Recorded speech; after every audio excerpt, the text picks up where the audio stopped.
Just a quick reminder that Verve is still offering 30 free days of service where you can now watch not just Dragon Ball Super, but Black Clover, simulcast and simuldubs, Food Wars Season 3, Junie Tyson, and so much more. It's like a combination of Crunchyroll with anime, Funimation, and Netflix with movies, and you can link your accounts from Crunchyroll and Funimation to Verve so you can watch everything on one platform. The link to get your free month is down below. Check it out.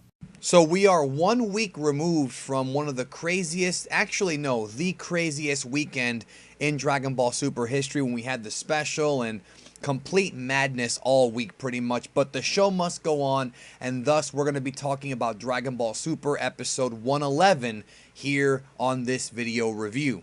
Now, last week for the special, I did not give the Japanese title of the episode. That might have been the first time ever, even though I may have skipped it on the first episode. Don't really remember, but we're back to normal again this week. So, Ichigen no Kyotujin Batoru Hit vs Jiren, which translates to Extreme Battle of Another Dimension, Hit vs Jiren. I like doing it in Japanese because it helps me practice on my Japanese. I do plan on going to Japan one day, and the problem is I don't know how to read Japanese text. You know what I mean? Like katakana and kanji, so I feel like I'm going to get lost if I go over there. So the more you know, the better, right? But that's not what we're talking about today. We're talking about the continuation of what happened last week where Jiren, I'm sure most of you saw it by now. In fact, I would hope all of you did. Jiren kicked the crap out of Goku, and Goku was left laying, and it's teased at the end of 110 that Frieza was going to hurt Goku, but I was theorizing last week that no, I think he's going to heal Goku, but that's where the episode left off, with Frieza smiling at Goku saying, "Ha, this reminds me of Planet Namek." And we pick up with that, I mean, right here. Frieza's holding the energy towards him, Goku's laying there, and when I said that Frieza said it reminds him of Namek or whatever, it really was reminiscent of Namek in more ways than one. So Frieza fires the blast, and they have this big explosion. And they're teasing that Frieza just killed Goku, is what they're teasing for just a few moments there. Goku freaks out, but he realizes, he's like, okay, well, I'm okay. And I had predicted last week, like I said, that he was going to heal him. Good prognostication there, those of you who agree with me, because he does indeed heal Goku. In fact, Frieza even tells Goku, he's like, you should be able to move now, even with your body, you know, banged up or whatever the case may be. So it's literally mirroring Namek here with the roles reversed, and I did like that moment a lot. I really enjoyed that. It was very clever, and the reason as to why Frieza healed Goku is because basically Frieza believes that Goku's the only one who can beat Jiren, and even though they want to win this tournament, even though Frieza hates Goku, he understands that this power may be the secret to beating Jiren, and he actually tells Goku that he heard, you know, the gods or whatever calling it Ultra Instinct, you know. So I find this very interesting because this is very different from the Frieza we're used to. The Frieza that we're used to would have just taken advantage right here and taken Goku out. I mean, we saw what he did in Resurrection F when his little lackey, you know, Sorbet, you know, cheap shot at Goku with the ring and whatnot. Frieza is a guy who takes advantage of the right situations, but it's almost like he realizes, okay, if I kill this dude, it might feel good, it might feel vengeful because I hate him, but I gotta let it go. I gotta let go of my hatred so I can win this thing and get that Super Dragon Ball wish, or at least survive, or maybe even get wished back with the Dragon Balls, which was the entire thing. So I like it. It's development for Frieza. I'm planning on doing a discussion topic on the channel very soon about this, about whether or not Frieza can be redeemed, because I'm very split on this. I'm very split on the direction they're going to take Frieza in this arc and what's going to end up happening. So that wraps up that story. I mean, that's pretty much it as far as that goes. Elsewhere, they have the Jiren and Hit and Jiren fight, and this fight takes up the vast majority of the episode. And basically they, you know, and it's a good fight. I mean, this episode was really mostly a lot of action, not too much dialogue. It really was a fun fight, and I enjoy watching it personally. I wish it would have gone on a little bit longer though, but I'll get to that as we go through. So Jiren and Hit are fighting, and Jiren realizes very quickly that the time skip, the Tokitobashi, is actually giving him some trouble. He connects with some of his shots, but he misses a few as well. And I like this fight because it's really totally more of an alpha male type of battle. And unlike Goku versus Jiren, it's more of a chess match, which I really did enjoy. You know, I like how Super's kind of doing these types of fights versus just being power, power, power. I like that, but later on in this fight, it does kind of become a thing about power, which again, we're going to get to here in a minute here. But basically, Jiren is intently heightening his senses and listening for hits so that he knows when to strike. So even if you're as fast as Jiren, time skip can still give you problems. Jiren, there's a scene here where he just is countering everything, counter punching, rocking Hit. Hit's trying to come at him from different angles, and Jiren's just seeing and hitting. So very good stuff here. So he tries to do some very unique tactics and kind of take the Toketobashi and kind of twist it a little bit by doing sort of a combination Zanzo-ken Toketobashi where he's leaving behind like mirror mirages of himself to trick Jiren. It doesn't work, but again, it just goes to show that Hit has so many more tricks up his sleeve as an assassin that we haven't even seen everything yet. So this goes on for quite a bit, and Jiren's even telling him like, look bro, this ain't gonna work on me. And I really like the fact that Hit went right after Jiren. He saw an opening and he went right after him. It wasn't one of those things where he would have waited and he was timid. No, he went right in there. He's like, you know what? I want to challenge this dude. I want to fight him. And again, it goes back to what Vado said about Hit back in episode 72, I think it was, when she said that Hit is a martial artist. Not just an assassin, also a martial artist who wants to test himself against the best, and I like that. So Goku's watching the fight, and as this happens, the two Universe 6 Namekians, we finally see them for the very first time. We saw them last week, but I mean, like, clearly we see them. Saonero and Pilina are their names. The subtitles may call them something different, I'm not entirely sure, but they appear. And they're about to cheap shot Goku. It's kind of funny. They're trying to get the jump on him. But Piccolo and Gohan stop them. And it's funny because they were kind of like surprised to see a Namekian. You would think that Piccolo would be the one that was like, oh, you're a Namekian. But they were more surprised than Piccolo, it seemed. And also elsewhere, the fight between Vegeta and Rib Brienne picked up again. She does that thing where she turns herself into a ball. And Vegeta's blasting it. He's about to nail her and about to rock her. But Rosie, her partner, saves her. And we have a very interesting scene where, so I don't know if Super's like becoming self-aware, because I said last week that Rib Brienne is a very polarizing character. A lot of people hate her, and I never really felt that bad about her until last week. I felt after last week's episode 109, the first half, that she needs to go because the gimmick is getting played out. Well, her and Rib Brienne and Rosie start talking, and Rosie smacks her in the face. And because basically Rib Brienne was like thinking they might not win. And then Rosie smacks her and she's like, remember, it's about love or whatever. And I'm just looking at like smiling because, and Rib Brienne gets mad at this. But it's like, again, like you've been talking all this crap about love over and over and over again in such a one-dimensional kind of stupid way. Because her character really is becoming one-dimensional. I'm just being real with you. It's not fun like it used to be. I want to see her actually wake up and understand what's going on here. And Rosie's like, you're the one who's been talking about love. I mean, she doesn't say this, but she implies it. And yet you're about to give up? Like, come on now. Like, I really like that. She deserved to get slapped. And I do hope that Rib Brienne and Rosie stop with the love crap and actually take this seriously. Because then that would be some development. You know what I'm saying? That would make the character more interesting, I think. That she still can be wacky, but understand how serious this is. So they go back to the Jiren Hit fight. And it's interesting because Hit actually manages to block some of Jiren's shots. I should have mentioned this as well, that it seems like Hit is a lot stronger than we think. Because somebody as strong as Jiren, you would think would be just unbeatable, which they certainly are saying he is.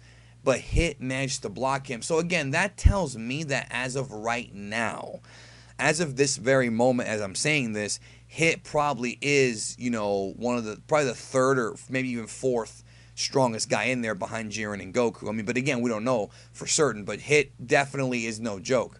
And they talk about this later on, by the way. So Hit goes for this long range attack to distract Jiren, comes up from behind and nails him with the heart punch, the same one that killed Goku for a few minutes in Dragon Ball Super episode 72. And then Jiren gets tossed through all these mountains, And this is a great shot. I mean, this is the first time we're actually seeing Jiren look vulnerable. This is the first time, like, except for when Goku hit him for those very brief moments in last week's episode, this is actually like Jiren looking like he might lose because he goes through all these mountains and he's right about to get thrown out, but he did, like, right at the edge of the arena, but he doesn't go out. And then he looks down at his chest and he's not dead. So Jiren, being the tough alpha that he is, 8 hits heart punch. So again, they really are pushing Jiren here. Jiren survived the punch that killed Goku during those episodes. You know, I mean, it was a while back. I mean, those episodes aired in like December of last year, but still, like, it's still, they're showing us, you know, what's going on. And Vermouth is starting to get angry right here. Like, it's interesting how the gods react. So Jiren starts to glow purple, right? Something very interesting happens here. Hit has a move where he basically paralyzes Jiren. And I missed the actual explanation for this. I might have to go back and watch the episode again and pick up on the explanation. And if it's important enough, I might do a video on it. I'm not sure if it will be, though, to be honest with you. But again, this goes back to the whole thing about, you know, Hit having more tricks in the trick bag. He's doing stuff we've never seen before. So Jiren is there frozen, and Hit sees this, and he's preparing to fire a big ki blast at Jiren.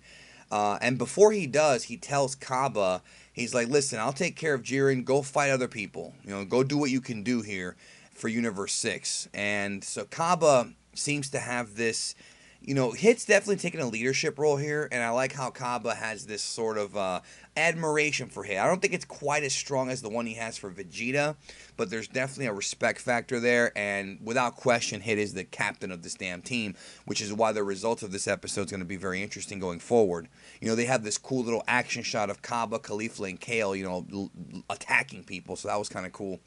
And I like that Kale is back in the fight now. You know, Kale's not, you know, all scared. She's in there.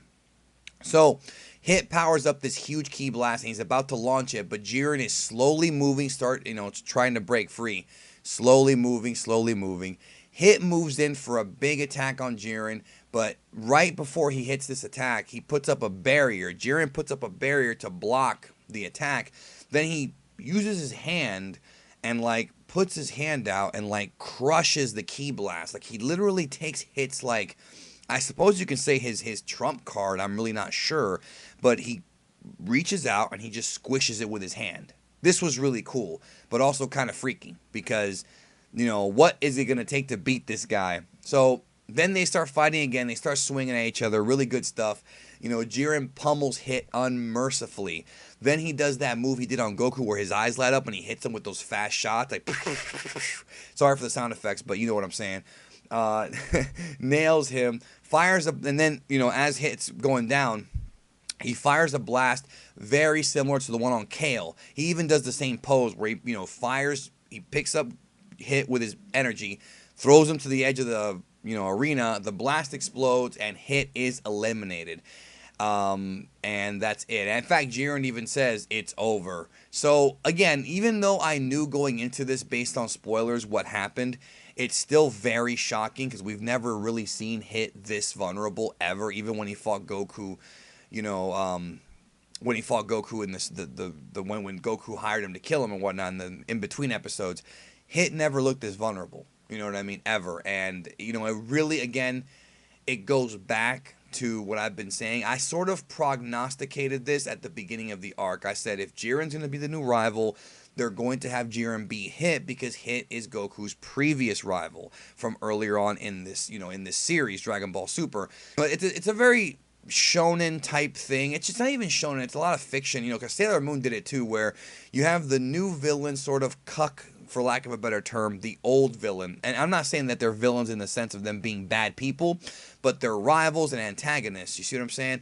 So it's like when Frieza showed up on Earth after the Frieza saga, we had all these episodes of Frieza, and then Trunks comes in there and just destroys him without even, you know, breaking a sweat, and then tells Goku about this bigger threat coming up in the future. That's just how it is with these shows, you know, and that's what's going on here, is they had to put Jiren over Hit. Now, as a fan of Hit, which I am, and a lot of people out there are, it's a little bit disappointing that they actually eliminated him. I was really hoping that Jiren would just beat him up and then something would stop Jiren from throwing him out. But in this case, you know, I presume that Jiren was going to throw Goku out, but then Hit stopped him. However, Jiren didn't just go in there and, you know, he didn't just go in there and take out Goku. Now, one of the problems that I have with this episode, which is actually kind of bugging me, and the last one is, if Jiren is so strong, why is he not eliminating people? Why is he not... And if they explain this, I must have missed it. But why is Jiren just not powering up and just winning this thing now? If he's that strong, and he even says it. In the episode, he even says, I'm going to get to it in a minute, like specifically what happened, but he even says, he's like, with Goku and Hit out of the way, nobody can screw with me. I mean, that's how I'm saying it, not exactly in those words. So if he's so strong, why doesn't him, Topo, and Dispo just destroy everybody now? Like, what are they waiting for? Like, I always found that to be a little weird, you know, and we know Topo's very strong too. I just find that to be very weird that they're just goofing off. So, of course, with Hit's elimination, Kaba freaks out, Champa freaks out. I was expecting a little bit more of a freak out from Champa. I really was. Universe 6 is absolutely in deep trouble now because they don't have a Hit there anymore, and he was their guy. You know, Hit pretty much says, he's like, once he broke my attack, that paralysis attack, that was it. Like, I knew I lost. So then we find out that the tournament has officially reached the halfway point. We are halfway through the Tournament of Power. The Great Priest waves his hand. The entire void turns to this green color. You know, some of you have seen the green color in some of the promotional material, and that appears to be the way it's going now. And basically, Jiren goes to reunite with Topo and Dispo, and this is when he makes the line about how he punked out hitting Goku back to back and thinks that nobody's left. So he meditates and pretty much to rest. He goes back to that meditation state. And again, you know, seeing the old rival get bodied doesn't surprise me. The only thing that I found weird is that it's different because this time Goku already did the new form. You know, he already got a new power up before the new rival got beat. And so they did it kind of backwards here, which I thought was interesting. But again, I can't say I'm surprised. It still came off a little surprising just because of the way it happened. But I can't say I'm totally surprised. I just wish it would have happened later. You know what I mean? I wanted a little bit more of Hit. So that was kind of a letdown, but that's purely from a fan perspective, right? Not so much a narrative perspective because the narrative makes sense. So as Jiren is meditating, the Universe 3 guys, Kat Persa and Biara, the two robots, try to get the jump. Well, actually, Kat Persa, I think he's a superhero. Tries to get the jump on the Pride Troopers, but Topo and Dispo are there to protect Jiren. And that's pretty much how the episode ends. I mean, next week we got Vegeta and Kaba development, I don't know, and more going on, more fights. So I guess as of right now, Jiren is going to rest, and Goku, of course, is not at 100% yet either. So I guess they're going to break on those two guys and focus on other characters, which, again, I'm okay with that. I'm okay with them focusing on other characters, but I feel like Jiren has become such a promoted commodity that anything that doesn't focus on him is going to end up, you know, we want to see more Jiren is the way I think a lot of fans are going to react, especially now that Hit is gone. They want more of these big tough guys in there. So overall, I did enjoy the episode. I was expecting a little bit more, to be honest with you. I was a little bit bummed that Hit got eliminated. I wanted a little bit more fighting. The animation looked fine, looked very smooth. I do wonder what's going to happen with Jiren. The music is, you know, on par with last week, I think, even though maybe not as epic, because last week was really, really epic. But I liked it. I didn't hate it. I didn't love it. I thought it was good. I thought it was fun to watch. I just wish they would have had more of this fight. So let me know your thoughts in the comments on this fight. And don't forget to check out Verve. 30 days for free. That's not going to be around for much longer, so you want to take advantage of that. They have Black Clover. They have Dragon Ball Super. They have movies like Evil Dead. They have tons of stuff, and you can link your Funimation and Crunchyroll accounts to Verve. So instead of having to open up like 2 or 3 different apps, you can just open up the one Verve app and watch everything on there. It just makes things a lot easier. Funimation partnered with Crunchyroll, of course, and Verve is owned by Crunchyroll, or vice versa. It depends on which. It's the same thing. But check it out, verve.co/geekdom, and you can get 30 free days, a whole month to watch Super in beautiful HD quality and other stuff too. Thank you, and I hope you have a great day, and I'll see y'all tomorrow for the preview for 112.